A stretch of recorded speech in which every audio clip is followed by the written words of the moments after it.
Xa levaba un rato aquí arrimado a verja, xa debía estar esperando a que non pasara nadie no momento. Eu entrei pola porta do portal, e no momento que cerrei a porta do portal xa sentín a verja.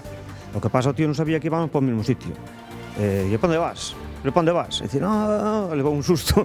E dice, no, este non é el bajo de non sei que. E dixe, no, mira, que me estás contando? Que me estás contando? Mira, que sepas que está grabado, que hai un montón de cámaras, mira, hai cámara aí, cámara aí. E nada, xa caíches. E nada, estuvemos aí discutindo un pouco, e nada, iba a botar a mau, e xa colleu, xa escapou. Acaban de escoitalo, este home botoulle valor e evitou un roubo nun negocio de Monforte. O ladrón xa atracara outros locais, pero cando entrou no último comercio levou unha sorpresa. Non imaginaba que ia ter que fuxir sen botín ningún. Un traballador que estaba dentro do establecemento encarouse a ele e evitou o asalto. O caco tivo que fuxir coas mans baleiras. A Policía Nacional anda xa tras a súa pista. Boas tardes, venres 12 de setembro rematamos a semana coa vista posta tamén no barrio coruñés de Monte Alto, onde a rapidez coa que actuaron os veciños impediu a ocupación dunha vivenda. Unha muller viu unha cadea con cadeado na porta da casa lindeira, extrañada, ela e o seu marido chamaron á porta e xa viron que a parella que lles abría non eran os donos da vivenda. Dixéronlles que ian chamar a policía e santo remedio. Cando chegaron os axentes xa marcharan, non sen antes roubar cousas do interior, segundo a propietaria.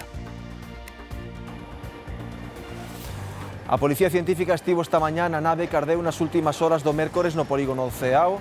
Agárdase que o seu informe sexa determinante para esclarecer as causas dun suceso que causou perdas aínda sen cuantificar, pero, en todo caso, moi cuantiosas.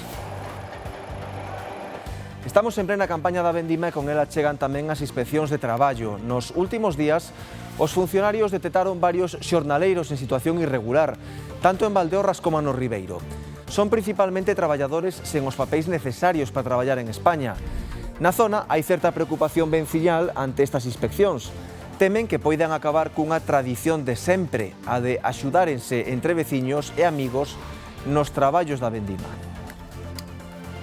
Home, claro, temos preocupación porque se veñen, non pode andar un familiar, non pode andar un amigo. E iso é o que nos está dando un pouco de nervios.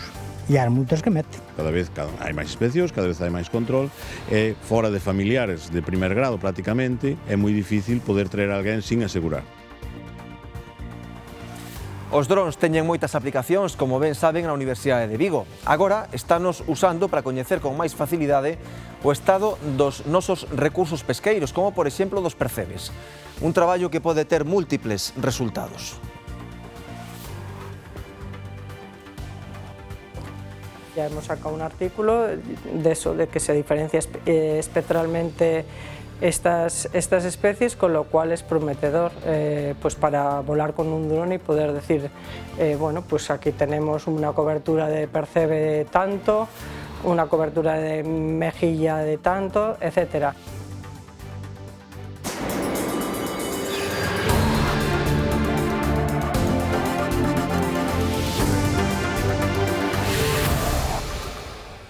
Collérono na Allada cando entrara a roubar nunha tenda e tivo que fuxir coas mans baleiras. Sucedeulle a un ladrón no centro de Monforte que se atopou no interior dun negocio pechado cun operario que estaba a traballar na instalación do aire acondicionado.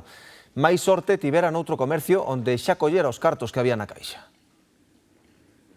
Evitou asalto a unha tenda de roupa en Monforte, na céntrica Rúa do Comercio. A primeira hora da tarde, cando estaba a traballar na instalación do aire acondicionado con negocio aínda pechado ao público, topouse cun extraño. Tratábase dun individuo que acababa de acceder ao interior do local tras levantar a reixa.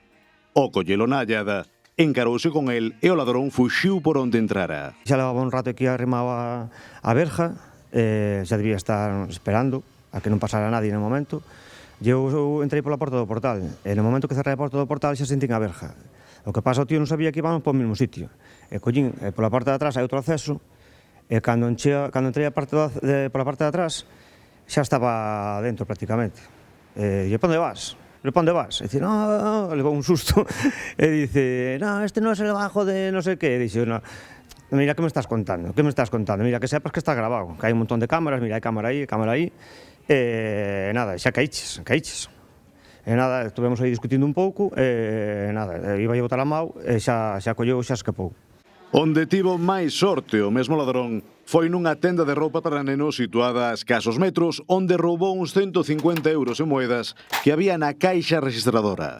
Fixo tras romper a porta de cristal, causando así un dano moito maior que o valor dos cartos subtraídos. Depois de salir de aquí, escapou correndo hacia arriba, hacia Praza de España, e resulta que un pouco máis adiante hai outra tienda de roupa, que tamén ali xa rebentou o cristal, e ali non sei se entrou, se chegou a levar algo ou non, pero a porta sí que estaba rota. Unha vez denunciados ambos asaltos, os axentes da comisaría de Monforte buscan agora pistas que axuden a identificar o autor destes feitos. A Garda Civil desartellou en Ourense un grupo criminal dedicado aos roubos con forza en domicilios. Na denominada Operación Recou, levada a cabo polo Grupo Roca do Instituto Armado, detiveron 3 persoas e investigan outras 2 como presuntos autores de 3 delictos de roubo na comarca do Carballiño. Nun deles subtraeron 2.400 euros e xoias. Neste mesmo ano, noutra vivenda, roubaron 620 euros e bolsos con tarxetas bancarias. Os detidos pasaron a disposición do xulgado número 1 do Carballiño. A Policía Nacional lanza unha mensaxe de alerta ante o aumento das estafas en investimentos con criptomoedas. Aseguran que nestas últimas semanas están a recibir numerosas denuncias nas 4 provincias galegas con sumas importantes de cartos estafados. Os investigadores explican que os delincuentes aproveitan o interese que espertan hoxe en día as divisas dixitais para enganar os cidadáns. Normalmente contactan coas vítimas a través de aplicacións de mensaxería e tamén polas redes sociais. A policía dá consellos para evitar converterse en vítima destes roubos. Nun primeiro momento, solicitaranlle á víctima unha inversión inicial que irá dos 100 aos 250 euros. Para logo aportarlle o acceso a unha páxina ou unha app fraudulenta na que con datos falsos e amosando gráficas sempre de ganancias che farán creer que en poucos días a súa inversión medra e animarán así a efectuar cada vez transferencias bancarias máis importantes. Non se debe confiar de promesas de beneficios rápidos e sen riscos. As inversións en criptomoedas son volátiles e se nos ofrecen rendibilidades periódicas e seguras, debemos desconfiar. Na Coruña, a rápida intervención dos veciños do barrio de Monte Alto evitou unha nova ocupación ilegal nunha vivenda unifamiliar Reyes. Si, a vivenda é esta, o número 9 da rúa San Jorge, pero foi a veciña do baixo deste outro edificio quen se decatou do que estaba acontecendo. Ela contounos fora de cámara que cando regresaba o mércores de traballar atopouse con que nesta pechadura había un cadeado e unha cadea. Fíxolle raro, entón entrou na casa, comentoulle o marido e ambos os dous achegáronse ata aquí e timbraron. Abriulles a porta un home e detrás unha muller. O ver que non eran os propietarios, advertíronlles de que ian chamar a policía. Tamén intentaron localizar os propietarios da casa, neste caso 2 mulleres, porque viven fora da cidade. Entrementres, en cuestión de media hora, os axentes chegaban aquí e a parella xa non estaba. Aproveitaron eses 30 minutos para fuxir sin que ninguén os vise. Onte, 24 horas despois do acontecido, contra o mediodía, unha das propietarias chegaba aquí e conseguía acceder ao interior coa Policía Nacional. Unha vez dentro atopouse con que esta parella lle roubara varios obxectos. Esta mañá, durante toda a mañá, xa desde primeira hora, víamos a propietaria coa que falamos e tampouco quixo atendernos diante da cámara facendo garda ás portas da vivenda no interior do seu vehículo. Tamén a media mañá, axentes da Policía Científica se achegaban ata aquí, ata esta vivenda, para recoller pegadas e poder dar coa identidade desta parella. En Lugo, na nave de Carretillas que ardía nas últimas horas, hoxe traballa nela a Policía Científica. De momento descoñécense as causas deste incendio que destruiu todo o que se gardaba no interior da instalación. Os donos teñen que deixar traballar a policía e de momento non puideron nin limpar nin facer unha variación de danos. Serán cuantiosos. Na nave gardábanse vehículos e unhas 30 carretillas elevadoras. Tamén o propio local sufriu moitos danos. Afortunadamente, non houbo danos persoais. Este é o 7º incendio que se rexistra neste polígono industrial. A situación comeza a preocupar os empresarios. Tamén en Lugo, hostaleiros e provedores que traballan na zona histórica din que as limitacións no horario de repartición de mercadorías non se axustan á realidade dos negocios da zona peonil. Unha situación que, segundo eles, dificultalles o traballo ata o punto de que hai hostaleiros que teñen que abrir ata 2 horas antes. A limitación do horario de repartición na zona histórica de Lugo ata máximo ás 11 da mañá segue sen convencer nin as empresas proveedoras de mercadorías. Salga a nova normativa e empecen a funcionar as cámaras, queren nos acotar o horario hasta as 11 da mañá. Entonces temos o problema que a maioría da hostelería aquí dentro da zona histórica abren 12 ou 1 do mediodía. Entonces vamos ter un problema grande para facer o reparto. Con moitos locales, moitas caixas e moi pouco tempo de traballo. Pero tampouco os hostaleiros da zona peonil. Abrimos os locais ás 12 da mañá, que pasa que, bueno, sempre para a recepción de mercancía, ahora estamos abrindo ás 10 da mañá, pero ainda así son tantos os distribuidores e a mercancía que se recibe prácticamente todos os días que ese incluso ás 10 da mañá fasenos un pouquiño corto. Limitación de horario, pero tamén de peso de vehículos que poden circular pola zona, pois debe ser como máximo de 3.500 kilos. Todos os botelleros e refresqueros que están traballan con camións de 5.500, 8.000, 10 e 12.000 kilos. Date conta que un camión de 3.500 ten unha capacidade de carga de 1.000 kilos, que sería un palé.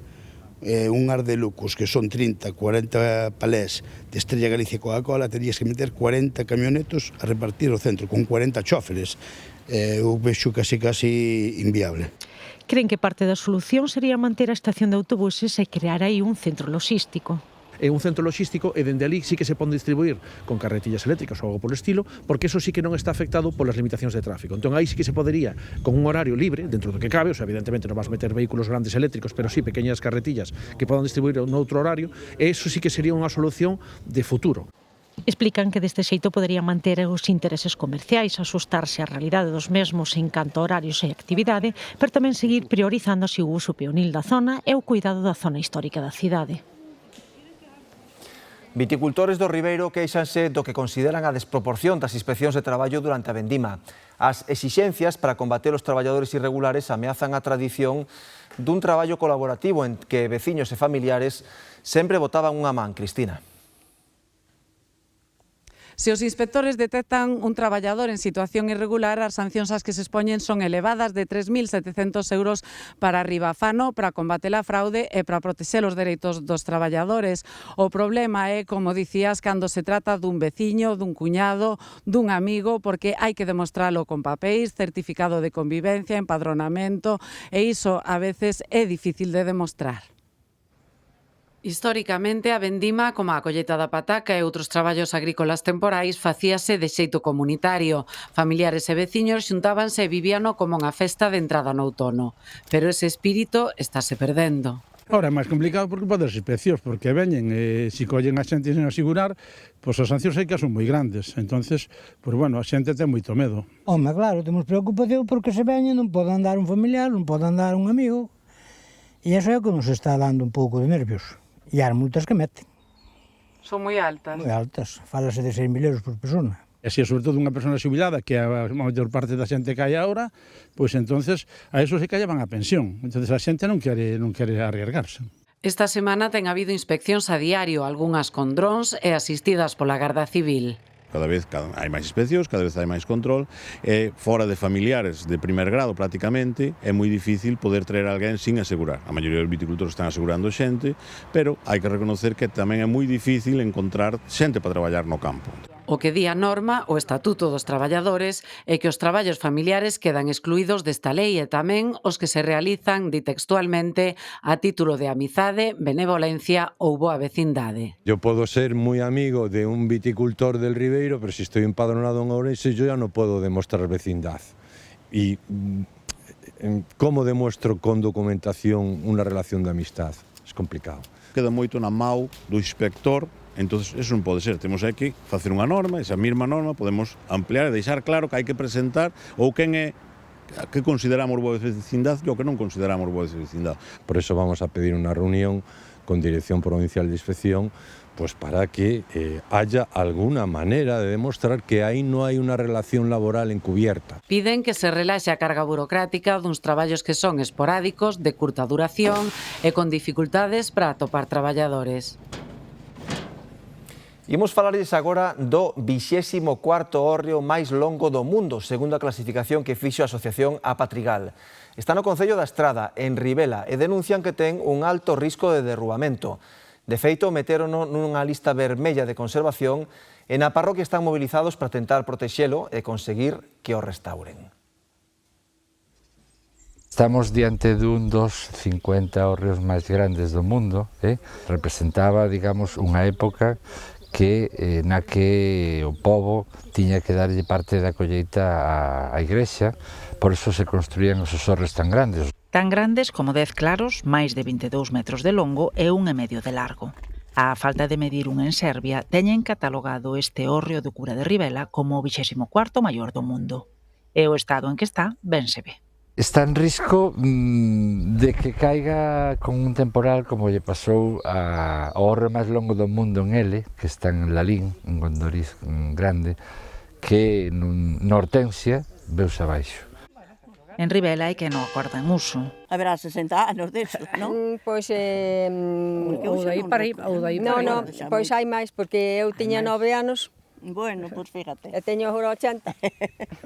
Pero foise abandonando e hoxe temen por el. Para a veciñanza é un símbolo e un orgullo, así que andan na loita para que se repare. Un hórreo tan grande, é unha pena que estea así. A ver, se vale 25.000 euros o arreglo. Deron o presupuesto xa. Tampouco non é tantos cartos o presupuesto que está dado para o hórreo. Sí, son 25.000 euros, pero parece que solo costean o permiso, que vale 500. Din que a igrexa, que é a propietaria, só pon eses 500 euros, así que terían que buscar outras axudas. Creen que restauralo pode ser unha oportunidade para a parroquia. Sí que tener aquí uno de los hórreos más grandes del mundo puede atraer visitantes, casas rurales que hay cerca, puede mover un poco la economía de la zona. E conservar un patrimonio histórico e cultural único. Isto forma parte da identidade de Galicia, é dicir, cando alguén pensa en Galicia ou en Asturias, unha das patas da identidade son os hórreos, os cruceiros, ese patrimonio inmaterial, é dicir, a muiñeira, a foliada, todo iso, temos que coidalo, mantelo e mimalo. Houbo 4 accidentes de tráfico en cuestión de horas no mesmo treito da estrada PO 548 en Vilagarcía de Arousa.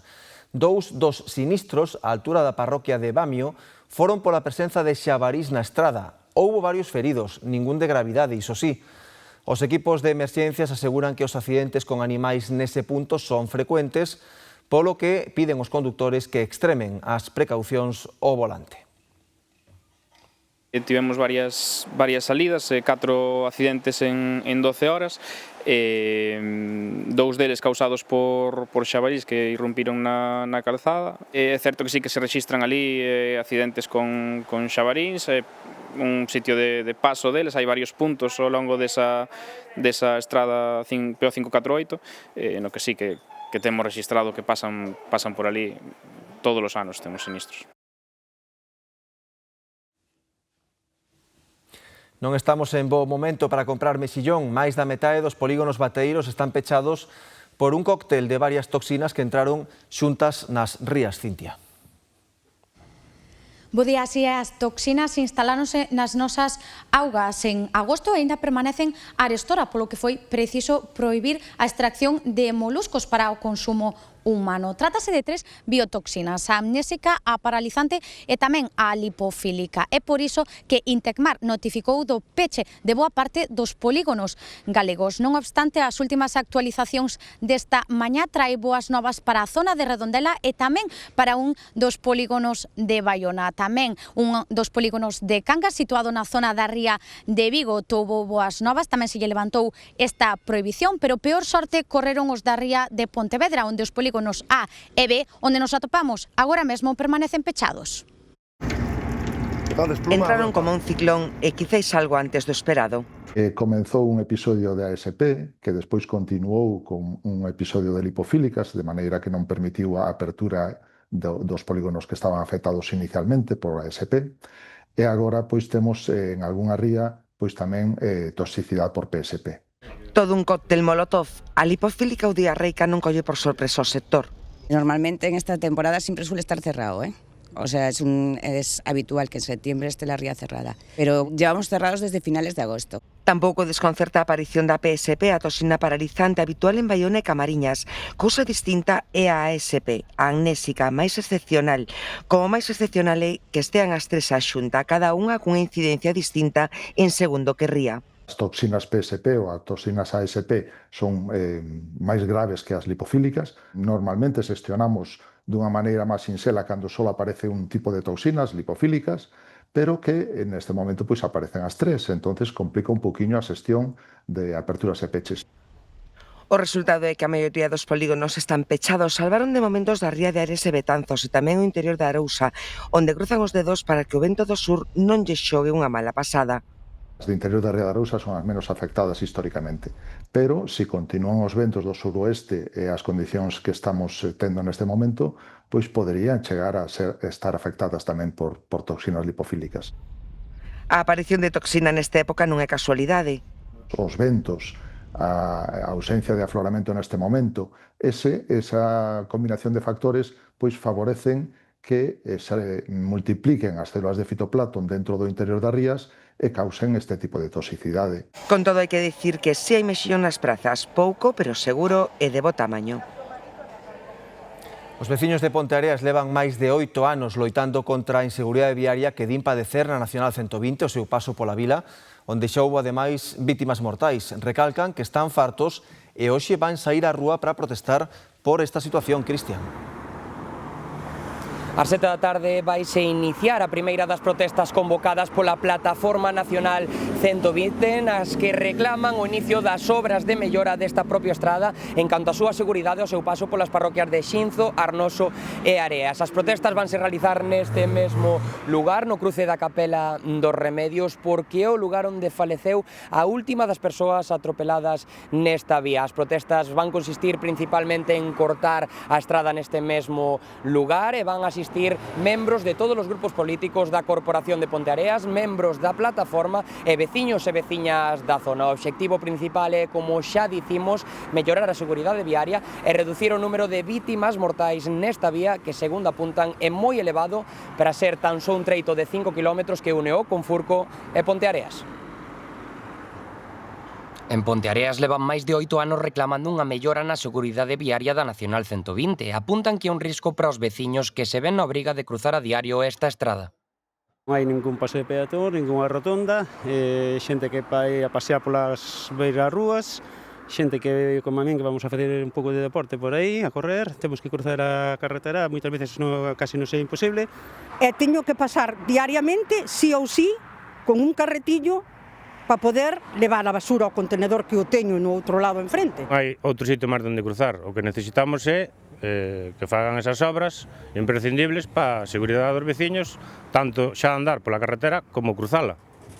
De feito, xa ten habido casos nos que houbo que lamentar algunha vítima mortal. Desgraciadamente, sí, falleceu un abuelo debaixo dun coche, hai uns 30 ou 40 anos. Aquí detrás foi onde morreu unha rapaza. Cando montaron a plataforma foi a raíz deste último accidente que xa foi en febreiro do 16. O principal problema reside en que transitan alrededor de 17.000 vehículos diarios por ela e na súa proximidade a núcleos urbanos consolidados. Estamos falando de que somos casi 3.000 veciños os que vivimos ao carón da Nacional, entonces, bueno, pois isto converteuse nunha ratonera tanto por veciños como para a xente de fora. As principais reclamacións... 7 glorietas, unha arriba e unha abaixo, que é o que anda xogando o Ministerio, e uns pasos para pasar os peóns, e sobre todo, pois, o que son as beiras rúas, non? Hoxe a 7 da tarde está prevista a primeira das protestas convocadas pola Plataforma Nacional 120 para reclamar o inicio das obras de seguridade na vía. Van cortar a estrada á altura da Capela dos Remedios, lugar onde faleceu a última persoa atropelada nesta vía. Unha problemática agora arrastrada do verán na escaseza de aparcadoiros de zonas de praia, agora para as verbenas, onde se xunta moita xente de maneira puntual, aumenta así a oferta de leira parkings, parcelas privadas reconvertidas en aparcadoiros, pero tamén coa súa cara B. Foron parcelas para cultivar que hoxe serven para aparcar. 4 euros por todo o día, cobrados en efectivo, nin tarxeta, nin bizum, nin nada que deixe rastro. É o que estábamos falando ahora. Si pagas, non tes ningún tipo de justificante, aí queda todo en B. Home, deberían declarar. Declaran en función das prazas que ocupan, non das que teñen disponibles, pero cantas ocupan. Que de 100 plazas que teñen ou 50 declaran 20, pois así calquera gana cartos, non? Se encontro sitio noutro lado sen meterme aí, evito. Con todo, postos a disfrutar en zonas de praia, verbenas ou aquí no Acapar de Cerceda, con capacidade para 6.000 persoas e menos de medio cento de prazas libres, os Leira Parkings agradécense. Hai 3, un seguido doutro. La cosa es que tenga un parque, porque hoy 4 euros no haces nada. Pero uno con su finca en propiedad, si quiero que aparque un coche y tú me das algo, pues yo ni te robo y es mío. Yo lo veo muy bien. Maneira de sacar un pouco de cartos dunha leira que non tiña outra salida. Vamos, o jubiladiño saque algo de axuda para a pensión non me parece mal, Son negocios legais e regulados. A parcela ten que estar limpa, en teoría as prazas sinalizadas, con espazos para manobrar, e deberían estar cubertos por un seguro de responsabilidade civil e un de autónomos. Que se cumpra a norma ou non é outra cousa, pero os clientes valoran a comodidade. Parte o señorío ten un negocio moi ben montado. Ten hasta sombra, está moi ben. A ver, cando vamos por aquí a sitios de playas e tal, pois si los hai sombra, que é o que ten de bueno tamén estos, pois si, aprovechamos para aparcar. Es que además, mira, es que sigue llegando gente, y es que hay sitio para todos. Muy bien organizado, la verdad. Cada vez hai máis, sobre todo en zonas onde os achos lle cedeu o terreoturismo. Concellos como Aboeu, Marín ou Sanxenxo poden chegar a ofrecer máis dun milleiro de prazas deste tipo.